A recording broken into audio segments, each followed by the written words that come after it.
ছোটোবেলায় যখন মায়ের হাতে শাঁখা, পলা, কপালে সিঁদুর, শাড়ি পরে এদিক ওদিক ঘুরতে দেখতাম, তখন কতই না মনে হতো যদি মায়ের মতন হতে পারতাম, এইরকম শাঁখা সিঁদুর সব পরবো, পরে আমিও এরকম ঘুরে বেড়াবো।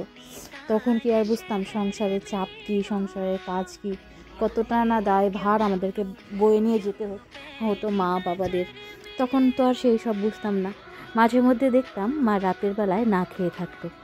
ঘরে চাল কম সেরকমটা না, ভাত রান্না করেছে, হয়তো একটু কম পড়বে, তো হয়তো খাওয়া আমাদের একটু বেশি করে দিয়ে দিয়ে সেই সময় পাতে হয়তো মার ভাগের ভাতটা থাকতো না।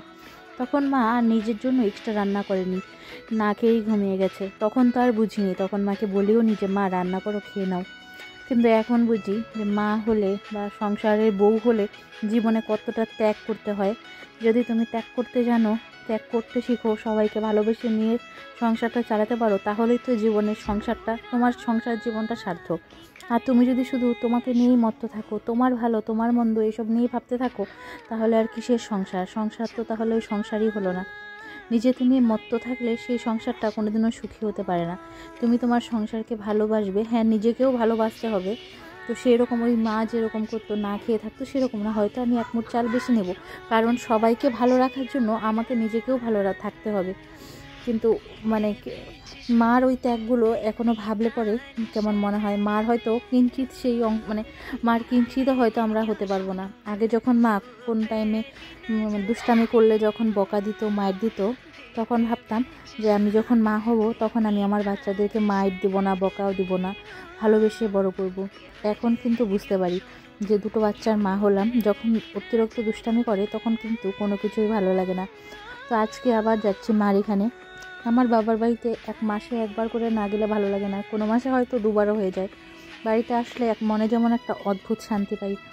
আর মা বাবাও বাড়িতে যদি আমি কিছুদিন না আসি, বারবার করে ফোন করে আসতে বলতে থাকবে। তো বাড়িতে চলে এসেছি। তো আমি এই বাড়িতে থেকেই বড় হয়েছি, এই ঘরগুলোতেই, শুধু বাড়িটা একটু আলাদা জায়গায় ছিল, বাড়িটা একটু সরানো হয়েছে, কিন্তু ঘরগুলো একই। হয়তো ওখান থেকে সরিয়ে এনে ঠিকভাবেই বেড়াগুলো এই বাড়িতে এনে বসিয়ে দেওয়া হয়েছে, কিন্তু ঘর আগেও এরকম ছিল, এখনও এরকমই।